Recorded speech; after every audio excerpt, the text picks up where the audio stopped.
નમસ્કાર મિત્રો, વેલકમ છે મારી ચેનલ ગુજરાતી ગ્રામર ધમાકા પર। મિત્રો, હું તમારી સમક્ષ ધોરણ 8નું ગુજરાતી તેમાં જો વાત કરીએ તો લેખક પરિચય તેમજ કવિ પરિચય, શબ્દ સમજૂતી તેમજ કાવ્ય તથા પાઠનો સાહિત્ય પ્રકાર અને સંપૂર્ણપણે વ્યાકરણનો સમાવેશ કરવામાં આવેલો છે। તો મિત્રો, આ વિડીયોને તમે અંત સુધી જોવાનું ભૂલતા નહીં અને આ લિંક બીજા મિત્રોને પણ શેર કરજો, જેથી કરીને બીજા મિત્રોને પણ ઉપયોગી બની શકે। ખાસ તો મિત્રો વાત કરીએ તો ટેટ 2 અને ટાટની તૈયારી કરતા મિત્રો માટે ખાસ આ વિડીયો એટલે કે આ ટોપિક ખૂબ જ એમના માટે ઉપયોગી બનશે। તો હવે આપણે સ્ટાર્ટ કરીએ।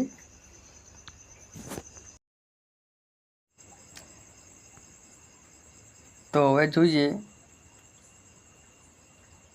4 અષાઢે। કાવ્ય નંબર કયો છે મિત્રો? 4। નામ છે અષાઢે। આ પણ આપણે ખૂબ જ યાદ રાખવું જરૂરી છે।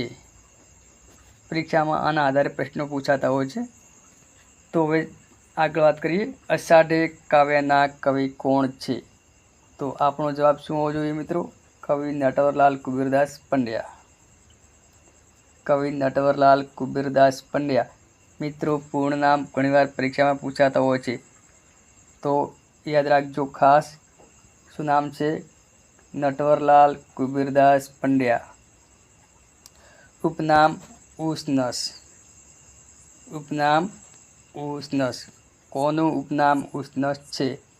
તો નટવરલાલ કુબીરદાસ પંડ્યા। અથવા નટવરલાલ કુબીરદાસ પંડ્યાનું ઉપનામ જણાવો, તો જવાબ રહેશે ઉસનસ। હવે અષાઢેનો સાહિત્ય પ્રકાર જણાવો, તો સાહિત્ય પ્રકાર કયો છે? કાવ્ય। અષાઢેનો સાહિત્ય પ્રકાર કાવ્ય છે। આ પણ યાદ રાખવું જરૂરી છે। આના આધારે પરીક્ષામાં પ્રશ્નો બનતા હોય છે।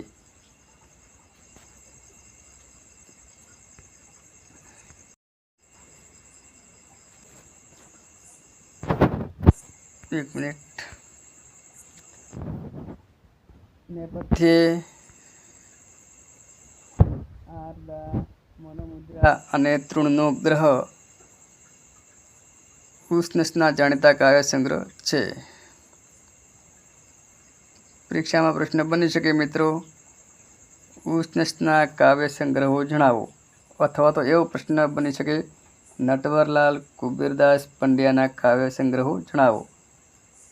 તો કાવ્ય સંગ્રહો કયા કયા છે એ પણ આપણે યાદ રાખવા જરૂરી બને છે। નેપથ્ય, આરદા, મનોમુદ્રા અને તૃણનો ગ્રહ। અથવા એવો પ્રશ્ન બની શકે, આમાંથી કયો ઉસનસનો કાવ્ય સંગ્રહ નથી? તો આપણે 4 યાદ રાખેલા હોય તો આપણી નજર તરત એ કાવ્ય સંગ્રહ પર જાય ને તાત્કાલિક આપણને ખ્યાલ આવી શકે કે આ જે છે એ કાવ્ય સંગ્રહ નથી અને આ કાવ્ય સંગ્રહ છે। ઓકે મિત્રો, નેપથ્ય, આરદા, મનોમુદ્રા અને તૃણનો ગ્રહ ઉસનસના જાણીતા કાવ્ય સંગ્રહો છે। તેમને ગુજરાતી સાહિત્યનો સર્વોચ્ચ એવો રણજીતરામ પુરસ્કાર તેમજ સાહિત્ય અકાદમી દિલ્હીનો પુરસ્કાર પ્રાપ્ત થયો છે। પરીક્ષામાં મિત્રો પ્રશ્ન બની શકે, ઉસનસને કયા પુરસ્કારો મળેલા છે અથવા કયા પુરસ્કારો મળેલા નથી? તો નટવરલાલ કુબીરદાસ પંડ્યા, એમના માટે આપણે યાદ રાખવા હોય પુરસ્કારો તો ફક્ત 2 પુરસ્કારો છે આપણા અભ્યાસક્રમ મુજબ। ગુજરાતી સાહિત્યનો સર્વોચ્ચ એવો કયો પુરસ્કાર? રણજીતરામ પુરસ્કાર। ગુજરાતી સાહિત્યનો સર્વોચ્ચ એવો પુરસ્કાર હોય તો એક છે રણજીતરામ પુરસ્કાર તેમજ સાહિત્ય અકાદમી દિલ્હીનો પુરસ્કાર। મિત્રો, કેટલા પુરસ્કારો છે? તો 2। કયા કયા? તો ગુજરાતી સાહિત્યનો સર્વોચ્ચ રણજીતરામ પુરસ્કાર,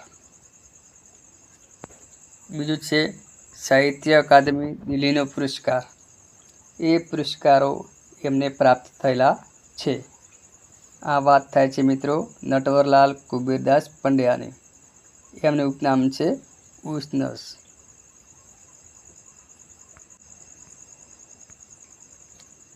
મિત્રો આવો પણ પ્રશ્ન બની શકે, અષાઢી કાવ્યમાં શાની વાત કરવામાં આવેલી છે? તો અષાઢી કાવ્યમાં અષાઢ માસમાં તણખલું ન તોડવાની વાત કરી છે. અષાઢ મહિનો ચાલતો હોય ત્યારે કોઈ પણ તણખલું કે પાંદડું તોડવું નહીં, એ વાત આ અષાઢી કાવ્યમાં કરી છે. તો મિત્રો તમને અમારો ટોપિક અથવા તો વિડીયો તમને જો યોગ્ય લાગ્યો હોય અને તમારે ઉપયોગમાં આવે એમ હોય તો લાઈક કરજો અને સબસ્ક્રાઈબ કરી લેજો, જેથી કરીને અમારા નવા વિડીયો પણ તમને ટાઈમસર મળતા રહે. તો મિત્રો અમારી ચેનલ સબસ્ક્રાઈબ ના કરી હોય તો કરી લેજો, ગુજરાતી ગ્રામર ધમાકા. ને અમારી આ ચેનલનો સિમ્બોલ છે, અત્યારે જ સબસ્ક્રાઈબ કરો અને લાઈક કરો અને બીજા મિત્રોને પણ શેર કરો, જેથી કરીને બીજા મિત્રોને ઉપયોગી બની શકે. તો જોઈએ હવે મિત્રો આપણે આગળ.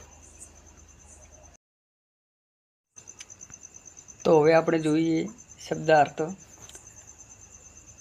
પ્રથમ છે મિત્રો તણખલું. તણખલું એટલે કે તરણું કાચની સળી. તણખલું તરણું કાચની સળી. પીમળ સુગંધ. પીમળ એટલે કે સુગંધ. મિત્રો પરીક્ષામાં પૂછાઈ શકે તેવો સમાનાર્થી શબ્દ છે પીમળ એટલે કે સુગંધ. ઓઢવાની જાડી. ઓઢવાની. મિત્રો અગાઉની પરીક્ષામાં શબ્દ સમૂહ તરીકે આ પ્રશ્ન પૂછાયેલો છે. ઓઢવાની જાડી ચાદર તો પછેડી. શું ઓઢવું શું.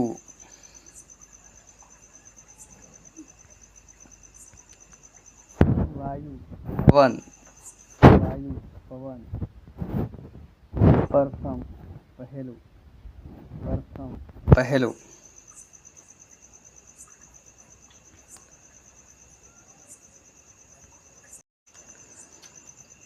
મિત્રો તમને અમારો આ ટોપિક યોગ્ય લાગ્યો હોય તો લાઈક કરી દેજો, સબસ્ક્રાઈબ કરી લેજો અને બીજા મિત્રોને શેર કરી લેજો. હવે ફરીથી આપણે નવા ટોપિક સાથે અને નવા વિડીયોમાં આપણે મળીશું. જય હિન્દ, જય ભારત.